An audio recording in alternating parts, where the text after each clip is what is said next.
Hey, this is the Beard with the Golden Isles podcast, and I got Buddha right here. How you doing, Buddha? I'm doing good. How are you doing today? Just hanging out there. Another day. We talk about things to do in the Golden Isles, and we've talked to a few people. But growing up, I always played Dungeons and Dragons, and then Pokemon cards and Magic cards, and always wondering, is there a place in the Golden Isles to buy these cards and play these cards? Well, actually, there is. Yeah, and we're here at Board to Board. Yeah. And we're talking with Nick and Jeff. First time I'm here, and so I got to take a look around, and it's a pretty cool spot to hang out and play. And we're doing more than just, I'm assuming, more than just Magic or D&D. There's other things. Yeah, go ahead. Go ahead, guys. Why don't you introduce yourselves and tell us a little bit about yourselves. I'm Nick. I'm one of the two owners of Board to Board. I mainly deal with a lot of the other card games that aren't Magic or really anything else, except Lorcana. That's handled by someone else. And also, I'm the local for Warhammer of the two owners. Yep. I'm Jeff. Specialize mainly in Magic and D&D products. Awesome. So, how did you guys come up with the idea of having a storefront or a place to play these Magic cards, or any of these games, I should say? So I can't answer for Jeff, but for me, growing up, we didn't really have too much. I went to our old local game store, which is fallen into a state, to say the least. I grew up there. I made a bunch of my friends go in there. Magic was like a big part of me growing up in my social circle. So I wanted to have a place, and later on, Jeff and I were working for another company that did it, and it just got to be a struggle to manage that location with what we were given. Right. So we both decided we could probably just strike out on our own, start one. Yeah, I mean, I've been playing Magic locally for about 15 years, and we've never really we had one constant card shop in town, but we were only allowed to play there 2 days a week, and the rest of the time was for his other business. And as Nick just said, we were working at another location that was trying to do this, but he wasn't focused on the tabletop hobby. He was more focused on other things going on. So we just said, you know what? Let's go and try this ourselves. And here we are almost 2 years later with the business still open and more people coming every day. Nice. That's excellent. Now, this is more than just a store. I see these long tables here. You're set up to actually play. Absolutely. As well. So it's not just coming by and going somewhere else. You can come, buy what you need, and sit down and start playing. Absolutely. We welcome players every day. We have new players and people who have been playing for 20 years coming every day, every other day, come and hang out with their friends, grab a table, grab some snacks, drinks, new products, and just sit down and have a ball all day long. And you guys do tournaments too, right? Absolutely. Every Friday night is Magic. We are currently in the Pioneer season, so that has been our main go-to every week. On right now, Nick, I believe there is a Warhammer campaign going. Yes, we do a narrative campaign right now for Warhammer. One of our locals wanted to set it up, so we do that. They come in, they set up scheduled matches, we do that, and we basically fight for a whole map. They took the map. I was going to be like, yeah. Here's the map. Now, I grew up, and Frank, you probably did too, with old school D&D, paper, 20-sided dice, the book. So what is, and this is also to educate myself, because, I never really got into Magic, and I know a lot of people play it, and so it looks very interesting to me. So what is the main difference between, or is there any difference, I should say, between the old school Dungeons and Dragons role-playing and Magic, Warhammer, and the other tabletop games? So that's kind of a tough one. We ask tough questions on this show. The hard-hitting questions. I was about to say, I guess the main difference there is D&D is mainly a tabletop game, which is, I love it. I love the role-playing elements. Yeah. That's like the best part of Dungeons and Dragons to Yeah. me. And there's just not a lot of opportunity to do so in Magic or in some of the other card games. Those are more like stats focused. You're more looking at playing either what you like in a casual setting or playing like most efficient things you can, basically min-maxing for D&D, Okay. except in card games for competitive play. Warhammer can do slight role-playing like D&D with what's called crusades, where you have characters, you make names for them, you name your squads, and you go campaign and try and take tiles. But for the most part, they all cater to very different people, in my opinion. Okay. Except there is one exclusion.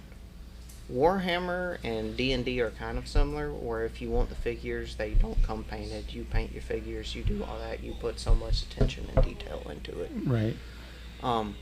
So for people who have wanted to try Warhammer and are into D&D, or the opposite way, if they have played what's called Age of Sigmar for Warhammer, I recommend that, because that's the fantasy setting for Warhammer instead of 40K, which is sci-fi.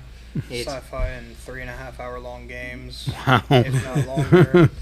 I was about to say, starting off, it could be rough. Yeah, starting in 40K is rough. The Age of Sigmar, you can buy a single box, put it together, and as long as somebody else has an Age of Sigmar army, you two are good to go. As Wow. long as you know the rules.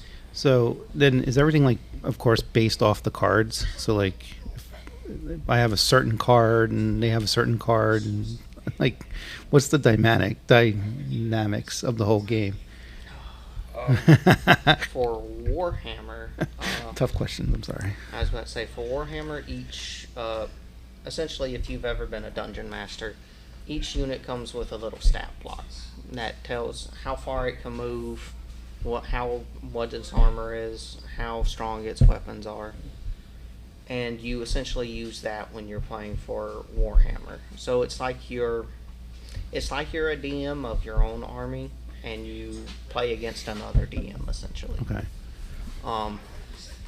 For Warhammer, so. For Magic, our most common format in Brunswick is definitely the Commander format.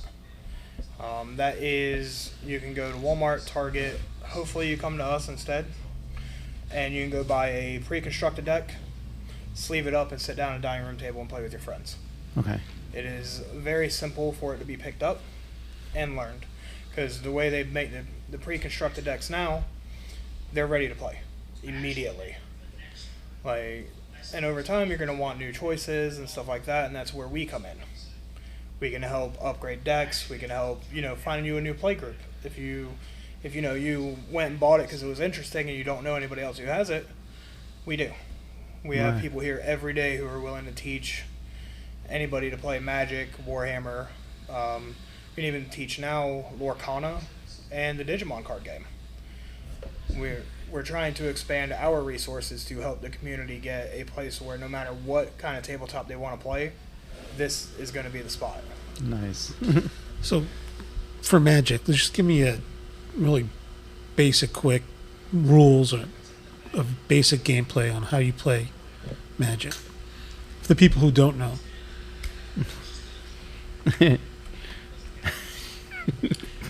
So that's a complicated thing, because between us, we have 25 plus years experience in playing.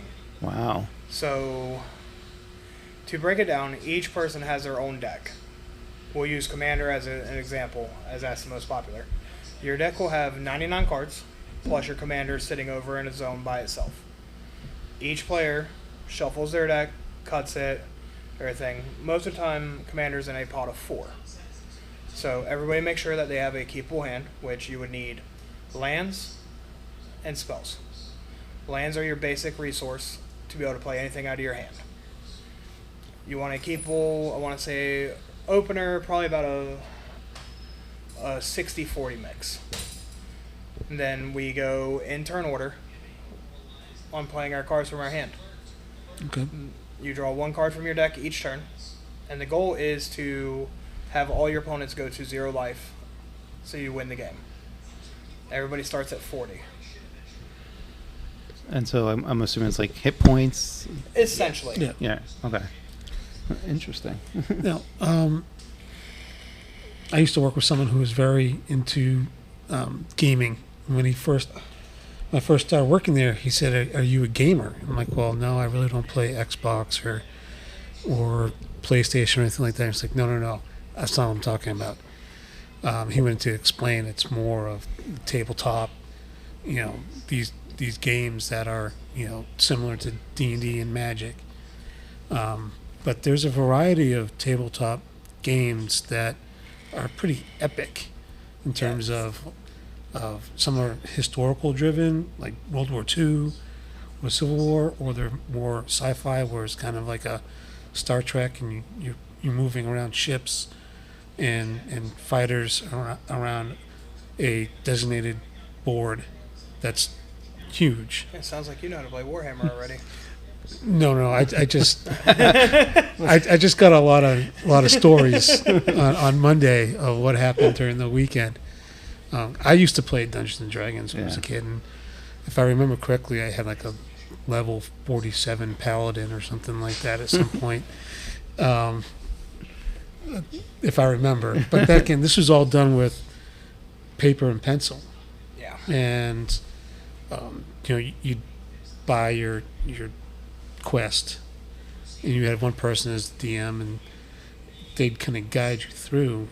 We didn't have the figurines. There was no layout that you could kind of move things around. It was all up here in our head. We had to imagine all the stuff. Using one of the old fish tank rocks, so you know where you were on the map. We didn't even have a map. No, God. the scenarios would have like a little.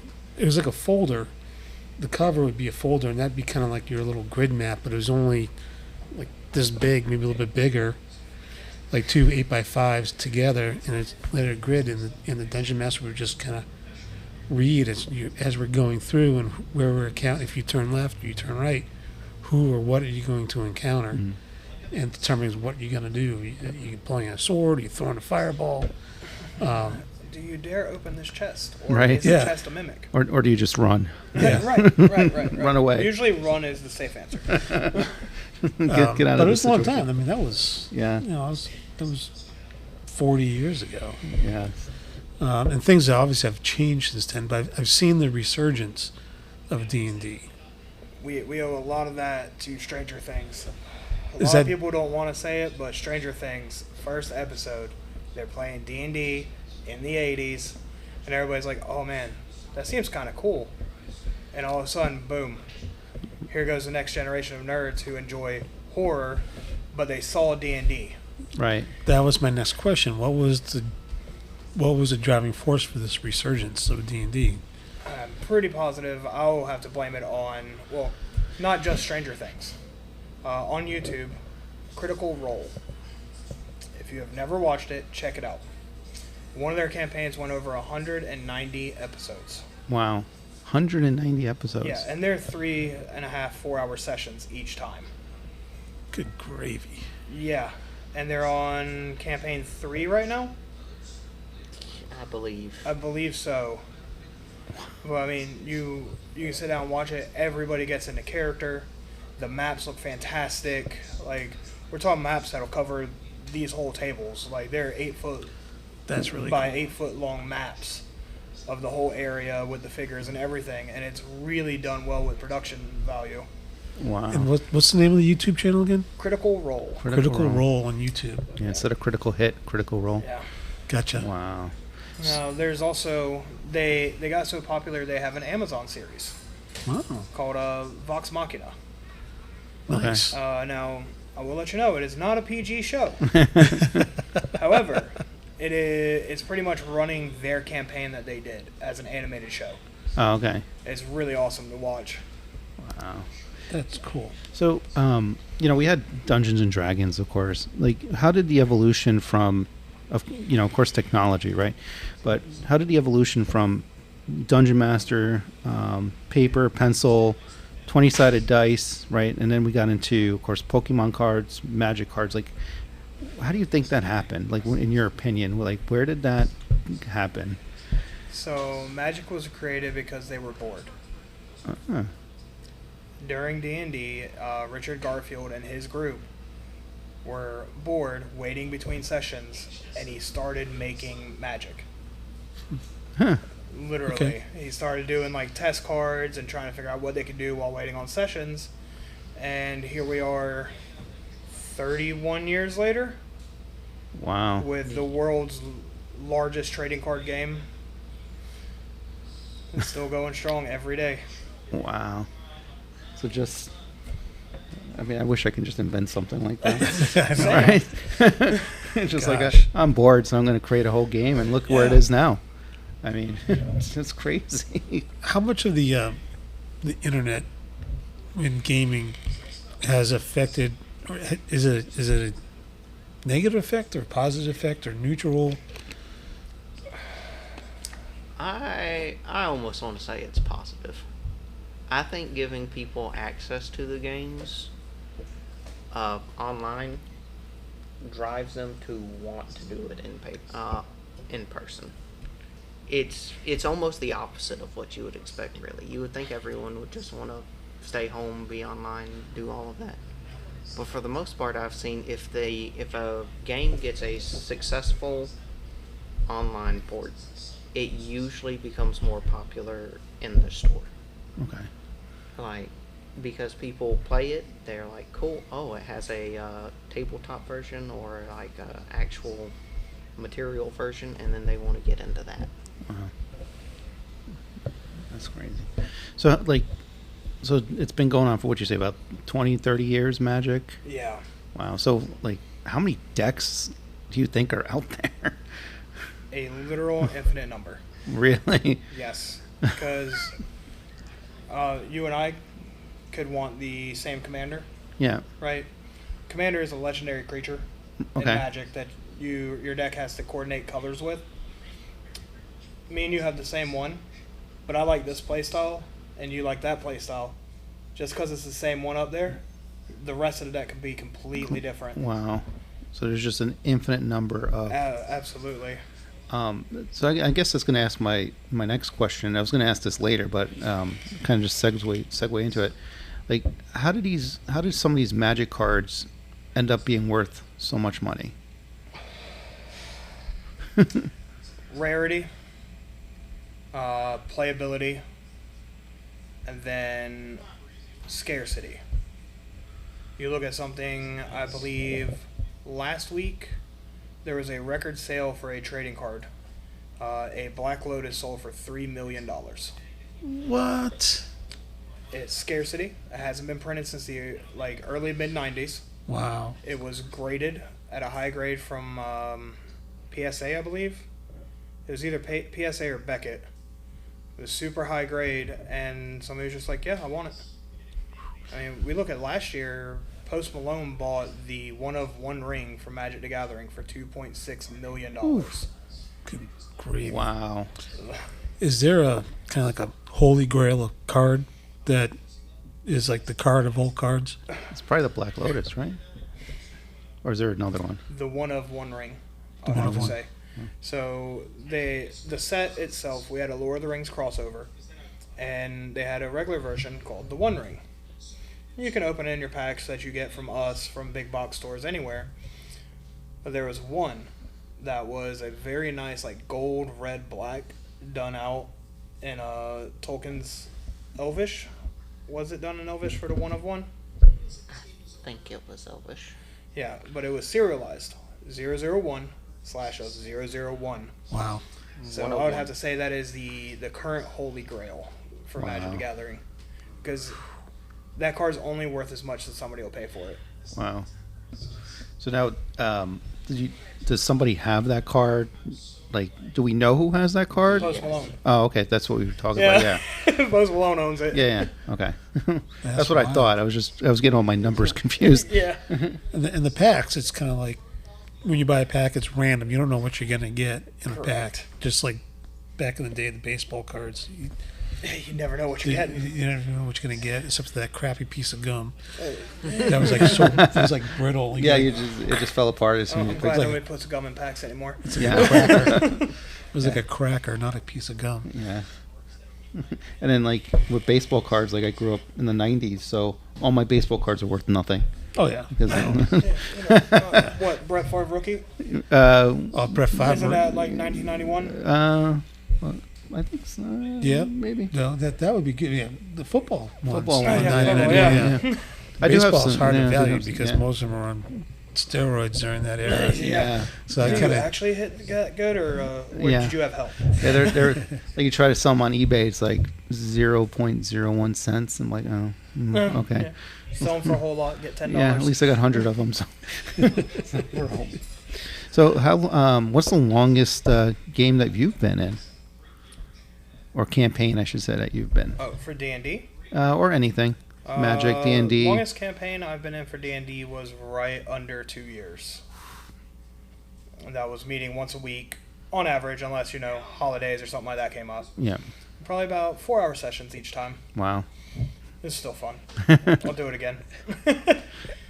has the game play changed from like when we were kids? Is it different now in any way, shape, or form than it was 40 years ago? It makes more sense. Oh, good.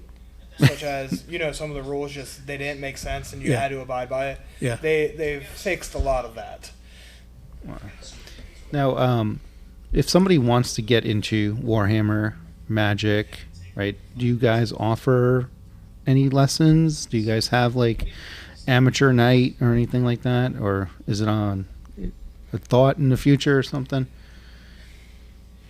So, that is a thought. Really, we probably will need to in the future. So far, it's been going well where people who are new to it, for Magic, we have, and like, it almost seems like an infinite number of people who want to teach and get more people into Magic. Okay. Like, it is like throwing chum to sharks whenever you say you want to play Magic here. It is like, alright, cool, we have this, you can borrow this deck, do you want me to help you run through this deck? Like, Well, what's your favorite style? What's your favorite color?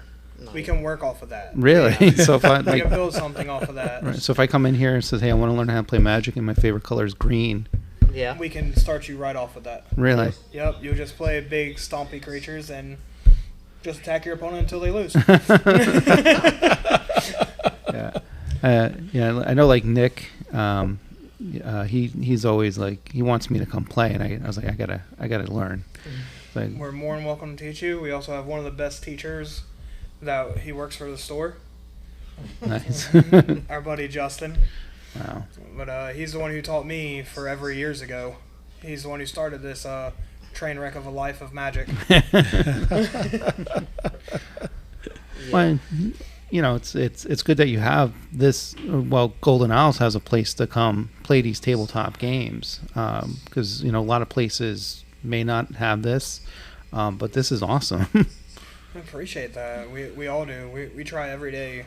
The one thing that we've noticed is different about this shop than most others is we've went around. We used to travel for like tournaments and stuff at different locations, but it wasn't made by the players for the players. Mm. It was made by somebody who wanted a hobby store. Ah, Whereas our end goal is to have some of the best players in the Southeast, because that's how we feel about ourselves. We want to be the best players in the Southeast. right. So it drives us to get more and more players and help them as much as we possibly can for them to understand all the rules, mechanics, tournament etiquette, stuff like that. It's like we want to help push and make the best players we can. Now these, I know I asked you this before the podcast, but do some of these tournaments, is there cash prizes to some of these tournaments, or is it just more bragging rights? Depends on the level of tournament. For most small scale tournaments, you'll get a couple packs, you'll get a couple cards, and that'll be it. For something like an RCQ, you usually probably support out top 8 with either, depends on the store, but it's either cash or in-store credit for anything in the store. We usually prefer to do cash because it's just better for the players. It incentivizes them to keep coming back. And then after you, if you get first or second, depending on how big the store is in RCQ, you can get invited to what's called the regional championships, and then that is a large cash prize. And then after that is worlds, and that's of course also a very large cash prize. Yeah. That's just a lot of traveling though. For where's regionals at this time? Regional right now, the season we're in qualifies for Washington. Washington State. Yeah, that's the regional championship. We will be hosting our first qualifier for the season on May 19th for that event. Okay. Wow. So this is a national competition? Yes. So who governs it? Like who's? Wizards of the Coast. Okay. Which is the parent company of Magic the Gathering. The RCQs are sponsored and held by Star City Games. Okay. They're the ones who run all the events for them. So listeners, if you are a Magic player, you come down to board because we're starting national competition tournament in May 19th. May 19th. So that's a week away almost. Yeah. Wow. Wow, that's really So- cool that you've got to the level that we're being recognized on a national scale like Yeah, that. we're able to send players who, ours are what they call a one slot, which means only first place gets the qualification. Wow. So you really have to play and know your game to be able to do this. And how many people are you expecting to show up? Our last one, we had 20 players. The one prior to that, we had 30 players. Wow. And how long will the day last? It starts at noon. It starts at noon, and will probably end around between 9 and 10 p.m. Wow. Oh, wow. Yeah. Yeah, it's an all-day event. Now, do you have to continue the next day, or No. okay? Nope, we make it a top 8 after 5 or 6 rounds, and then it's single elimination in the top 8 until Wow. there's one person left. Wow. That's crazy. That's wow. That's really cool, though. I mean, that's impressive that you're at a level now where you can send people to a national Yeah. tournament. That's really cool. Yeah, we've never had anything like it in Brunswick. Wow. And and you're expecting people from like Savannah, Jacksonville, Jessup, Hinesville, they all travel for this event. Wow. Like we've had some people as far as, what was it, Lake City? Yes. The lady and her son came and played. Yes. It's Wow. like 2 hours, 3 hours. Yeah. We've also had one from North Carolina. Yeah. Wow. As soon as they find it on the map, they're like, "Oh, cool! Let's plan it. Wow. Let's go and do it." So you can go actually like on Wizard of the Coast's website and see where the tournaments are Absolutely. going to be, and then you guys are right there on it. Yes, sir. See, that putting Brunswick on the spot. We're trying to. That's awesome. So, if I were to come in with like 5 of my friends and I had a not Magic or D&D but something tabletop but different, can I come in here and just play? Absolutely. Wow. Absolutely. I got a bookshelf full of tabletop games over there. Oh yeah, I saw that coming Yeah. in. All tabletop gaming is welcome. Wow. You can just come in and nice safe place to play, and you got snacks, you got drinks. And not to mention you have a Thai food restaurant right next door. So Yeah, if you're and- really And hungry, cilantro's right across the way. and cilantros, Yeah. yeah. I mean, You just- burrito and a margarita. Come back and play some more games.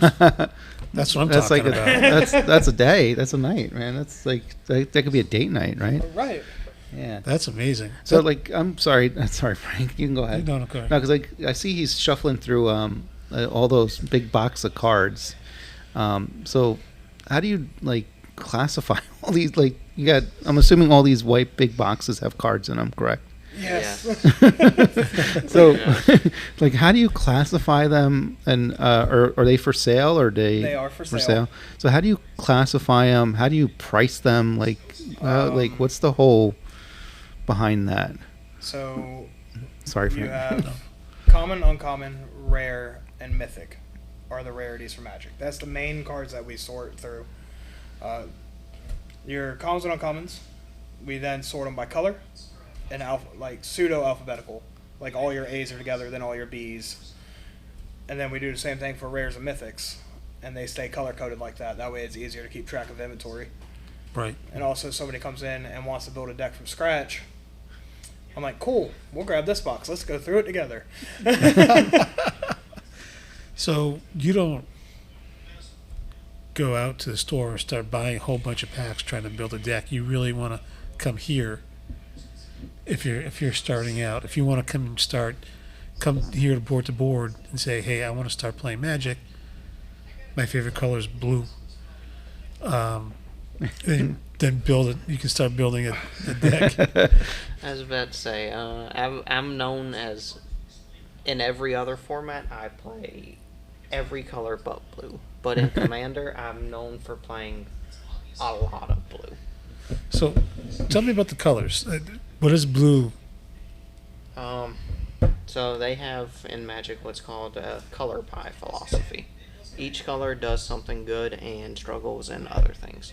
Okay. So blue is counter magic. You can stop what your opponent's doing. You can draw a bunch of cards unconditionally. And so you get to keep your hand filled. You kind of get to control a bit of the game.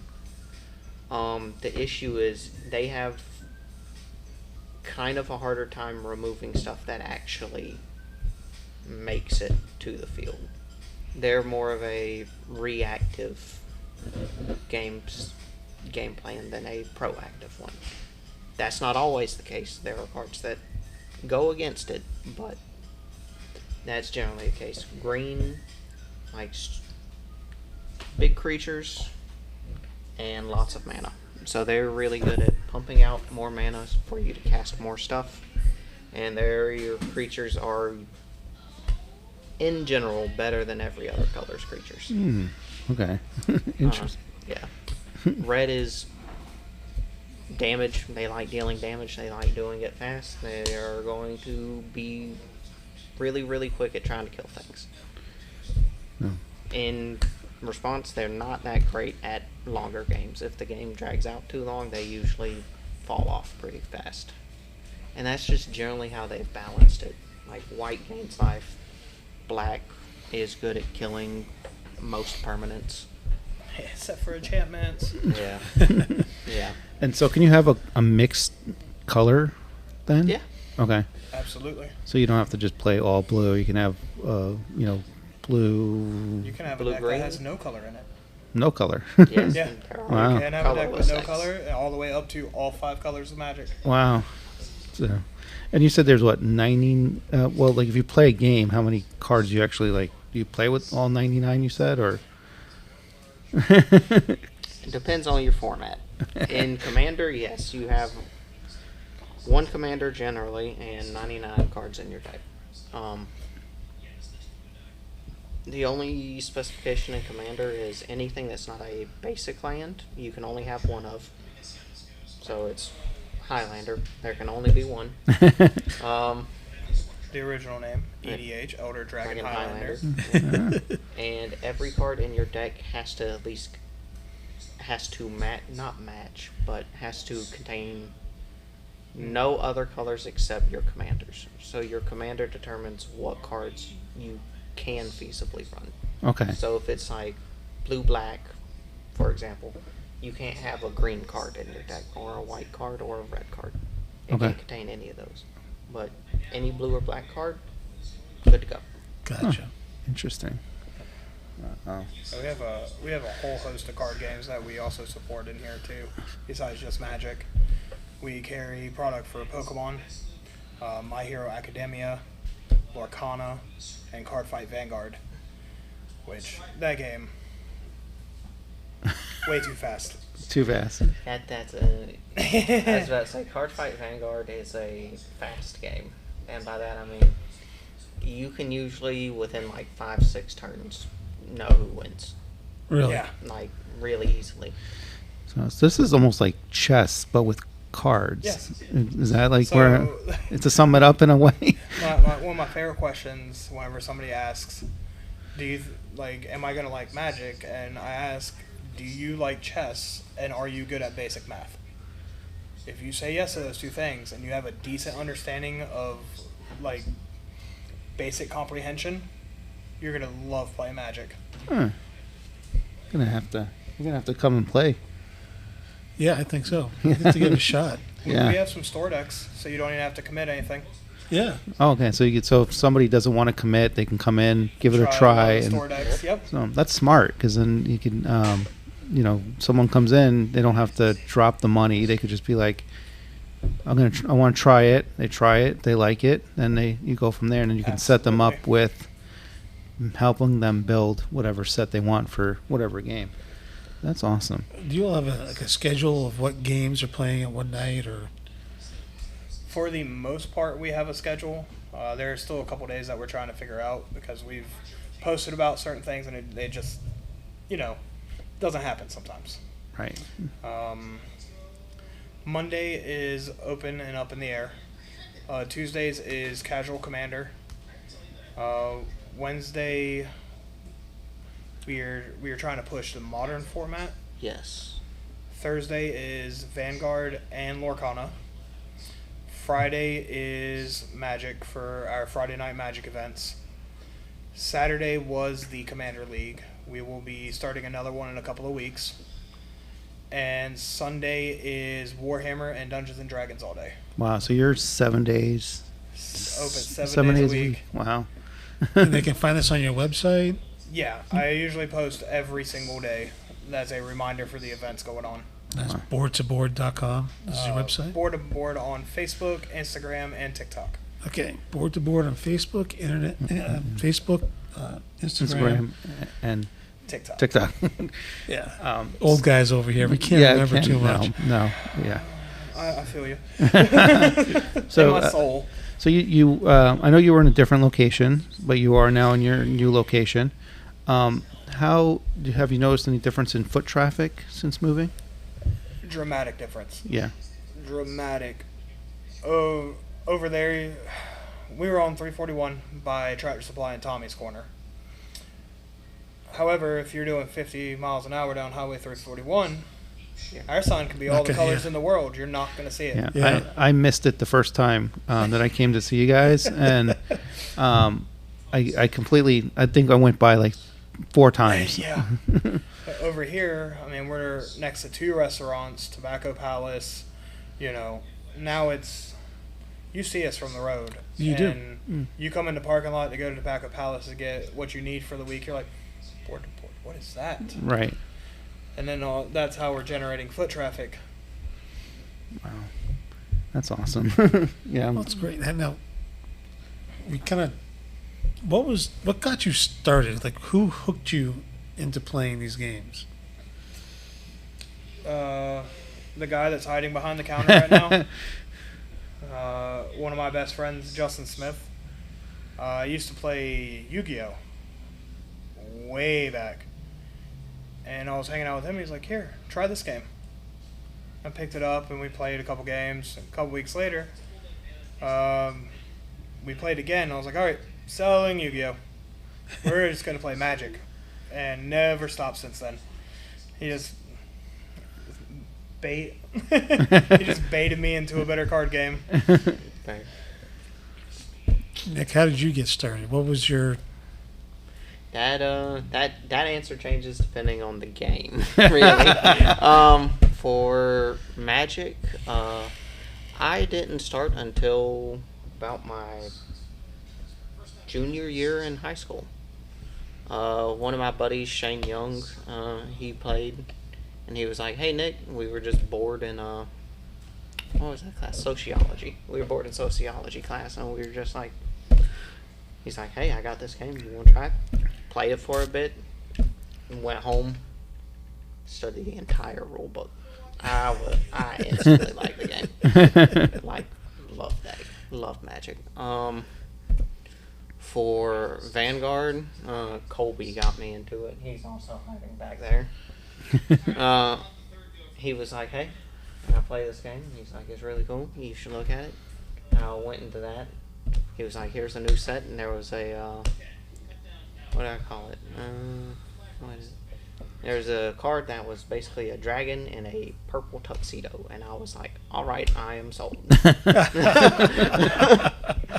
I am sold, and I still play that deck. That's awesome. Warhammer was one of our customers named Brandon.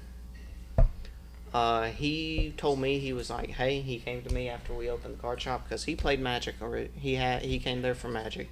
He was like, hey, he's like, it might be a little tough, and he was like, y'all have thought about getting into Warhammer? And I was like, I don't know. And he told me he grew up playing like historical war games, like where you played Indians and colonials and all that. And he was like, we played that. He's like, I grew up in that. And I was like, cool. And he's like, you should try Warhammer. And that was kind of the end of that one too. He didn't take no for an answer on that one either.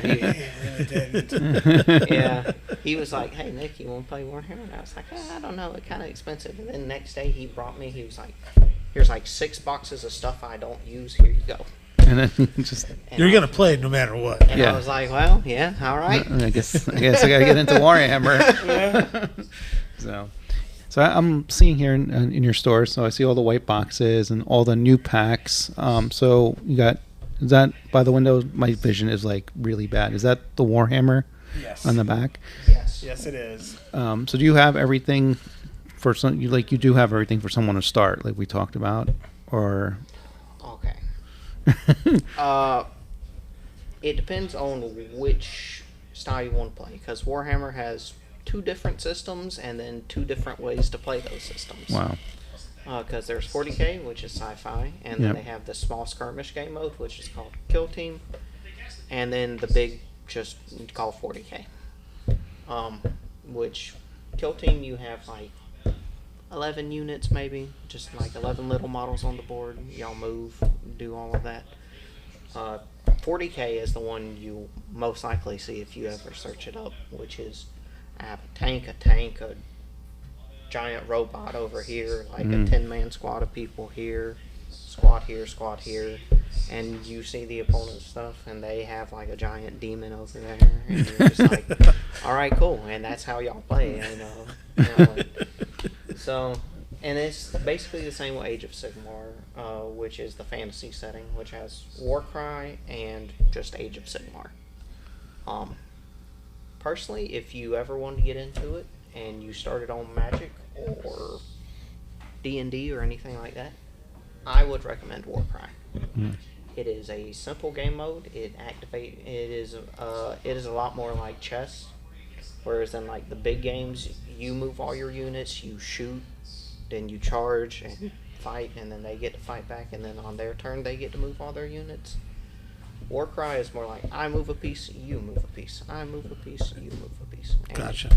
Okay. it's a lot more streamlined. There's a lot less downtime for a player.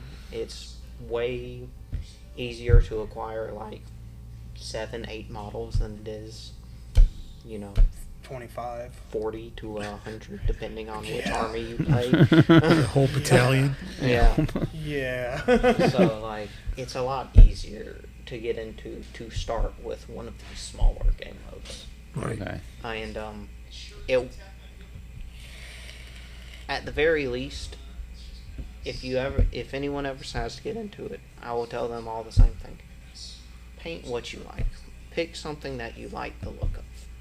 Or if you study the lore and you like the lore, do that. Because you will be spending a lot of time. Because they come on what are called sprues. They're like Gundams. You build them all the way from the ground up. Okay. You have to cut them out, file them, glue them together, Wow. paint them. Wow. So it's more than just playing the game. It's actually It is a Think whole about hobby. building a model car, but you're doing a whole army. wow. Like, it's that many pieces. I was about to say, Wow. it is a whole Yeah. hobby in of itself. Wow. So they come in. I'm assuming they come in like a grayscale, and then you just paint them the way. Yeah. Yep. Just like you would back when with the D&D, if you wanted to paint your little wizard or your. Yeah. Yeah. Except this time you gotta put it together. Okay. Wow. His hand is not connected to his arm, and his arm's in 3 pieces. Oh, so you got to put that like the whole Yeah. thing. I was about to say, you put the whole thing together. Wow. Wow. I didn't bring mine. There's no video anyways, Nick. They couldn't see it. I know. I was We just could- gonna we be could- like, Did- because yeah. I have sprues, and I can show you from a sprue to that, just like Putting it it- together. What's the size of these? I mean, most of us are familiar with the D&D figurines, and they're Anywhere like from this. this. To this. I was about So to say. anywhere from like a couple inches Just to about like a foot foot and a half. I was about to say, they can range. You have really small units, like for example in AOS, there's things called rat swarms. They are just you have a little base Like and 4 swarm of inches rats. around, but it's only like a half inch tall. Yeah, it's just Wow. a bunch of rats. Huh. And then you have in the same faction things called rat ogres, which are like this tall. So they're about like 5 inches. 5 inches. Yeah. 7 inches, depending on which version or Wow. which pose they use. So wow. Wow. So it's more than just. Is it rolling dice or is it? Yes. Okay. yes, there's a Rolling lot. dice for A lot. attacks. There are lots rolling of dice rolling not dice. to get hit. I would say it's a lot of dice rollings because you roll for attack, you roll to hit, you roll to wound, and then you roll to save from wounds as the other player. Wow. There is a lot of dice, and depending on how big your army is, you may have to roll way more dice than you ever wanted to. I think I've played a game with one of our customers, John, and he was like, "I need to borrow your dice tray," and 'Cause- he had his own, and it was like he rolled 60 dice twice because he had to roll 120 dice for it. Wow. Yes. That's how insane some of these games get. Wow. So like this, it's more immerse. So you got Yeah. the building, That's more than basic math. Yeah, That's Warhammer, not magic. I was about to say that is Warhammer. That is a lot of luck and pray. Okay. And trigonometry, apparently. Yes. Yes. Yeah, I was about to say you have to have like we use the like actual rulers. A lot of people bring tape measures when they come play it because you're. Warhammer's a lot. I was about to say that mat on that back table over there is a Warhammer mat. It is 44 by 60 inches, wow. and that is the standard playing size for a big game of Warhammer. Wow. So this is not. I mean, we got to, for people listening, when we're talking about these games, this is not Monopoly or Sorry or Parcheesi or something like that. And We have those also. you do, Yeah. but I mean, we're talking. I mean, I can see on the table like these boards are big, really big, and I've seen some that are really mats that you need 3 or 4 tables to lay them out. Yeah. I've seen pictures of that from my former coworker of these things, and they're huge. This isn't, but it takes a lot. There's a lot of thought involved. There's strategy involved. There's knowing your opponent and how your opponent thinks strategically. It's a lot like chess Yeah. in a lot of ways, but it's with something different. You're not moving a pawn around. You could be moving an ogre over here and a tank over here, and you have to know. So there's a lot that goes on here. Yeah. There's a lot involved, and some people just don't know that. And I think some people have a misconception of what these games are like. Yeah. And since I played it, but I played it a long time ago, I have a basic understanding. But you guys are explaining something that's very, very more complicated than just rolling your 20-sided dice and saying, yeah, Critical hit, or that's 8 hit points to you, man. Yeah. or your arrow misses. We still do that on Sundays. Yeah. I was about to say D&D thankfully is still nice, simple, and they've streamlined it more. It is a lot easier to start. Wow. D&D. Ever since D&D Beyond got made as an app to where you can now have all your resources on your phone for your characters, it's become so much easier. Okay, explain D&D Beyond, because I've seen that pop up, because my son is into playing some D&D and a few other games. when you have that conversation, all of a sudden, because your phone listens to you, Yeah. I've seen a couple times I have ads pop up about D&D Beyond. D&D Beyond is a fantastic resource. It can have every book that is available. You can download them. Some of them are free, some of them cost money, just as everything in the world. And you can build your character straight through it. So, like your modifiers to hit and your spell slots and everything like that, you don't have to keep up with anymore. It'll keep up with it for you. It makes it so much easier. Goodbye, pen and pencil, paper. Right. Pencil. You still need to take your notes, though. Yeah. Keep your pen and paper handy. DM's going to say something important eventually. And so you can bring the D&D Beyond to here. Yes. And you'll have all your stats. All your stats, everything. Wow, right there on the... Yep, it keeps, you can level up your character through it. You can describe your whole character, your appearance, everything, all through the app. So who keeps the integrity, though? Can I just go on there and be like, I'm So, going to level up like 20 points? There's a beautiful thing. Whenever you're in a group and everybody agrees that they're going to use D&D Beyond, the DM can invite you all to the campaign through the app. Okay. So the DM can keep track of everything also. So There goes the integrity. You're gonna, so you I better can't, be honest, or I'm gonna call you out on it. right, so I can't be home sitting on the toilet be like, man, I'm going to level up. I'm like, Yeah, no. Nope, DM gets to see all of it. I'm going to increase my strength to 1 billion. yeah. Yeah. Yeah. How'd you unlock that door? I touched it. Yes, with my... You don't have that ability. I do now. Well, that's really cool because back in the day, I mean, it was literally. Oh I yeah, had a if you lost notebook that, if and you a lost that pencil, paper, you were done. and it was writing and erasing, writing and Yeah. erasing, writing. And Or if you lost it or it got ruined, you were like, New yeah, character. new character. You have to build a Start new all over character. again. So D&D and these games, does Magic and Warhammer, do they have things like that as well, where you can kind of track your stuff online? So, Warhammer does. Depending on which thing you want to use. There's Battle Scribe, there's the actual Warhammer 40k app, there's New Recruit, which is a website.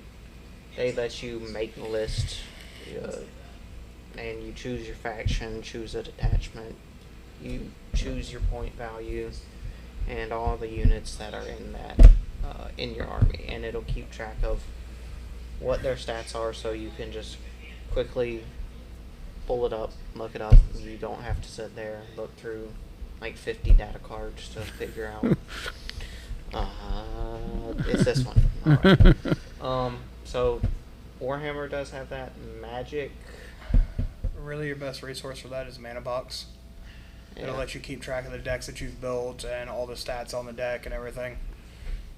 Wow, that's interesting. So you can customize your stuff for whatever gameplay you're going to do that Yeah. day or that night.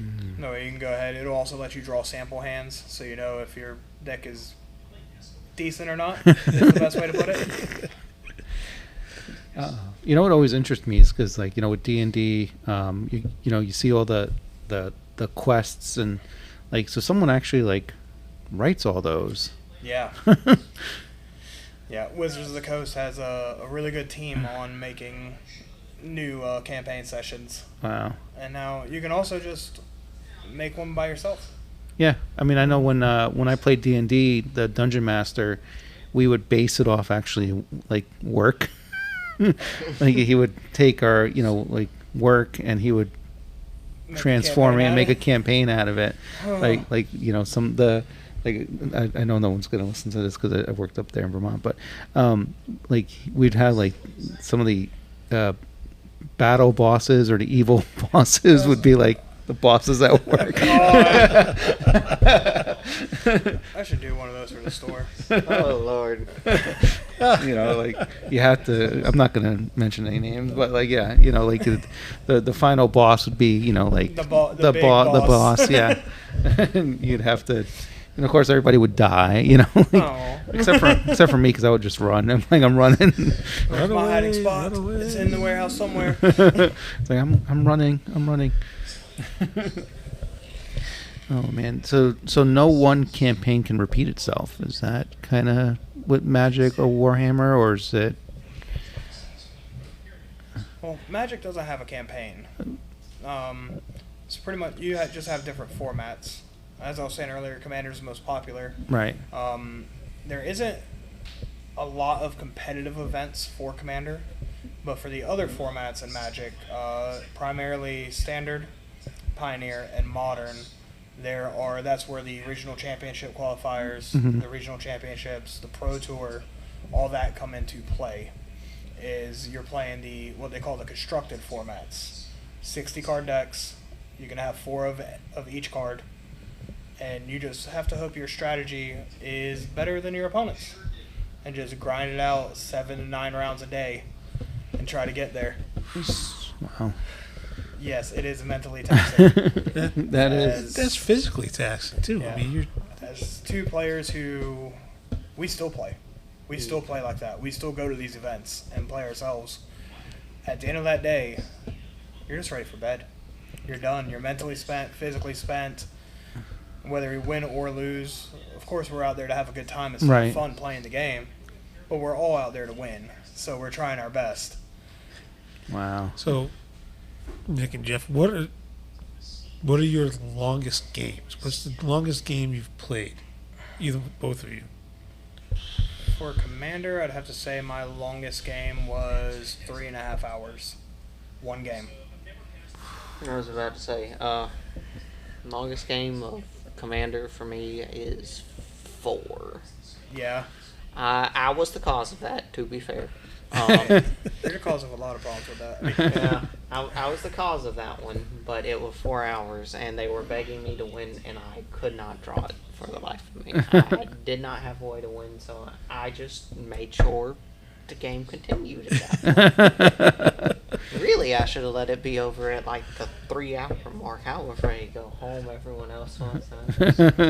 You just Thing wanted is, to. nobody wants to ever give up. You know? Right. We all want to try to win. Right. Is that a trait of a lot of these people who play these games? Is there a big competitive spirit here? Like you want to win?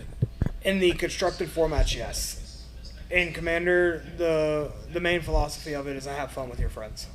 No matter if the game is 30 minutes or 4 hours. We're all here to have a good time at that point. Right. Yeah, I would agree, because Commander is more like D&D. You're there to be in a group with your friends, have fun, talk, just Watch chill everybody's out. strategies go to their fullest, you know. Just chill out. If you play like Magic, like constructed, it's almost always for a competitive reason.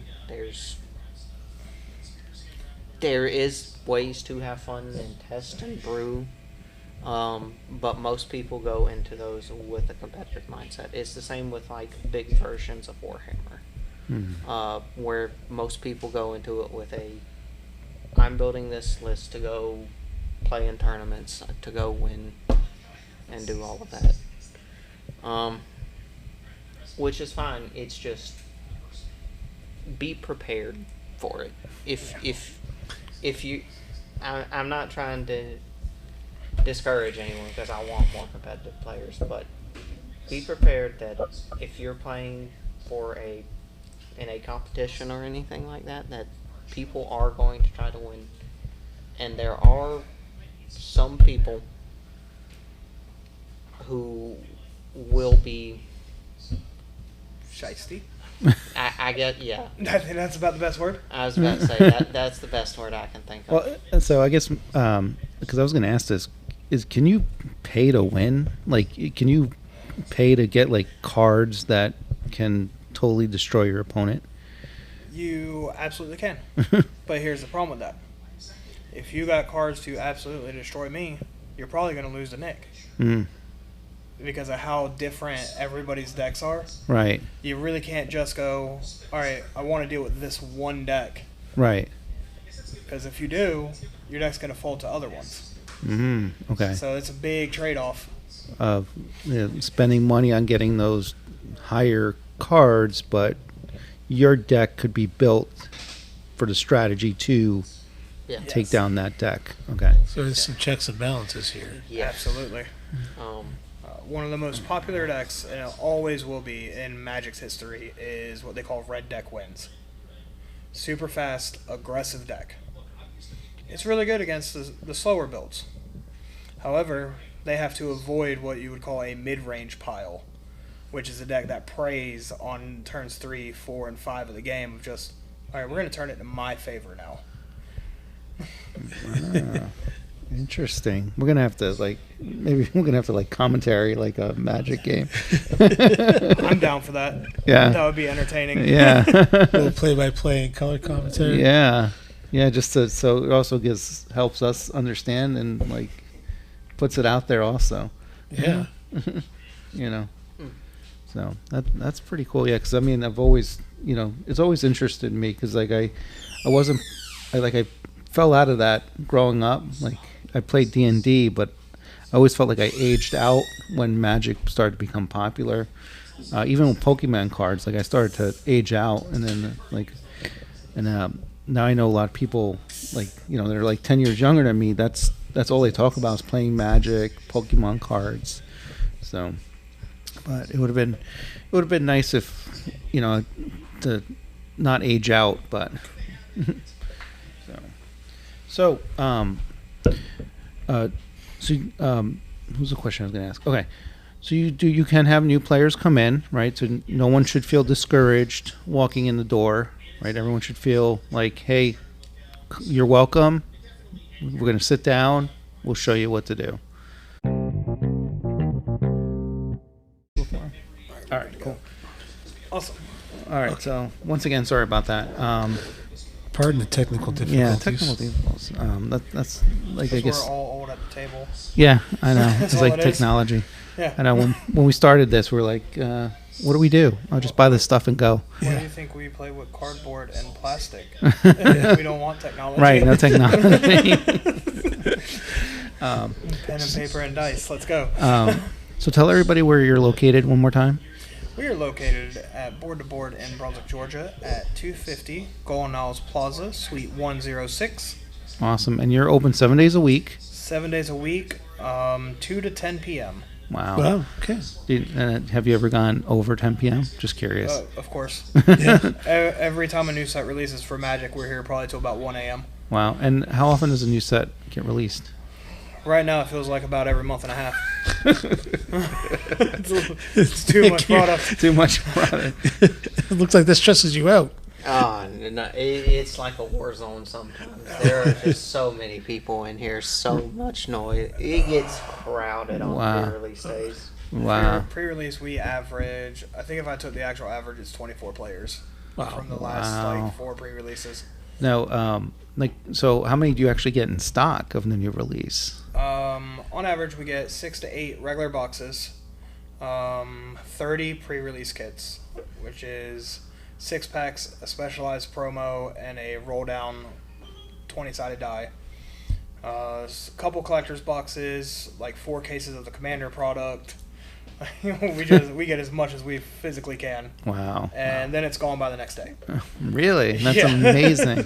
That's awesome, though. That's That great. is awesome. That is like impressive. So you all got to come down here, board to board. Beginners are welcome. Yes. Absolutely. Definitely try it out. It's a lot of fun. I kind of miss playing the D&D. I do miss playing D&D. Sunday, Sundays is D&D for people, and Ricky usually hosts our Sunday D&D session. One of our regulars. He comes in and gets everybody set up. Okay.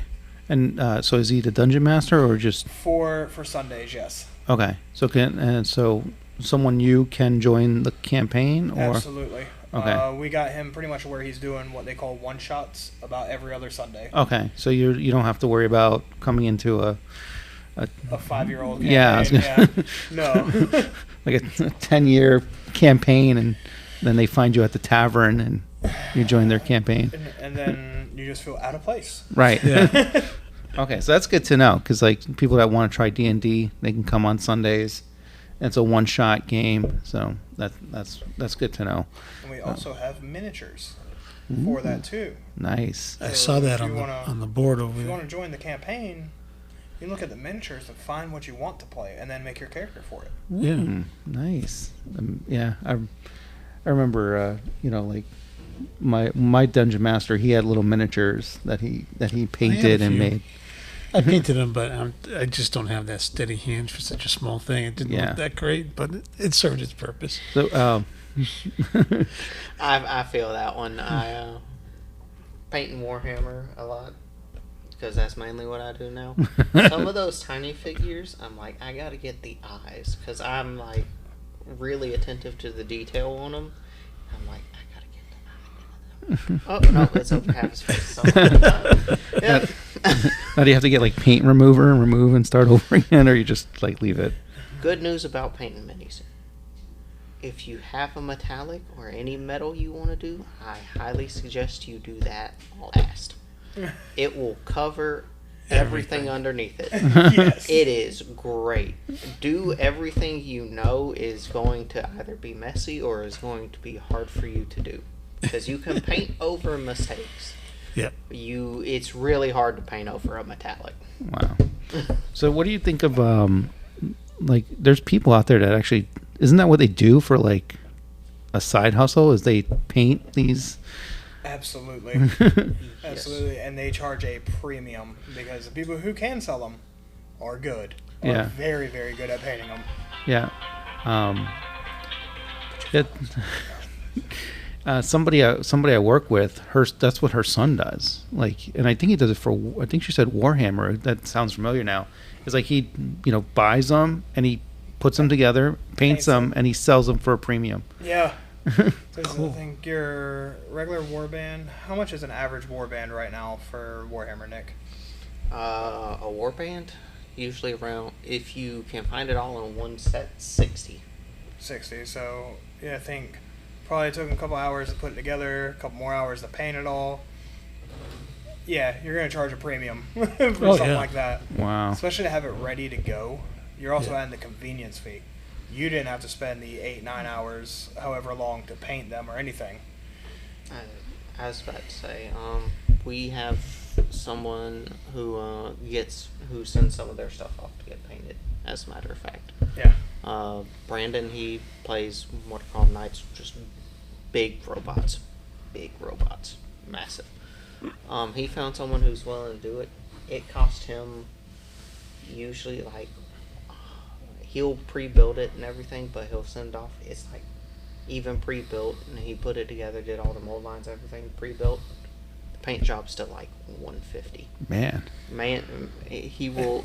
The thing is, it's done in like 1 or 2 days. Instantly comes back, looks phenomenal. Yeah. Wow. The people who do it are. I don't know how they Experts are. at their craft. They're artists. They are so Yeah. good at it. Man. So yeah, I'm assuming he's like, I want this color scheme, and they. Yeah. Yeah, I need a side hustle like that. Well, we can start you off. So we Wow. have the war bands and stuff. I can't. They're on the shelf right now, ready. I don't have like same thing. I don't have a steady hand. I will mess the hell out of that thing. It'd be like coloring outside the lines. Color by number. Yeah, color. I'd be like, sorry, man. You wanted like 2 blue eyes. You got like 1 blue one and 1 green one. Cause One eye is this big. yeah, and one tiny. eye's like this and one eye's like that. Yeah. Sorry about that. You're. I'm just not that good at that stuff. But so awesome, guys. Man, I really appreciate you guys sitting down talking with us. So Brunswick, Golden Isles. If you guys are listening, hopefully you are, to our podcast. Come out to Board, 7 days straight, 2 to 10. Every day. Tabletop. Even if you don't want to play Warhammer Magic, you do have other tabletop games in the back. So if you're looking for something to do on a Friday night or Tuesday night, and you want to come out with your girlfriend, boyfriend, family, just come on out. And you also sell the cards, sell the war bands, right? War bands. Make sure I get my terminology right. If you want to get started, this is the place to come. Yeah. Absolutely. So awesome, man. I really appreciate it. Thanks so much, guys. Having us on. Yeah, this is awesome. Yeah, So, thank you. yeah, like we mentioned, we want to showcase, all the small businesses in the Golden Isle and give them all shout outs because it's important, for everybody to know what we have. So, not just all the big box stores. We got awesome places in the Golden Isles. So like this one. And fun. and fun places. Yeah. Fun So- places. Awesome. Thank you very much, guys. So this is the Beard signing off. And Buddha signing off. Yeah, you guys want to sign off? This is Jeff, board to board, signing out. This is Nick from Board to Board. Y'all have a good night. Thanks.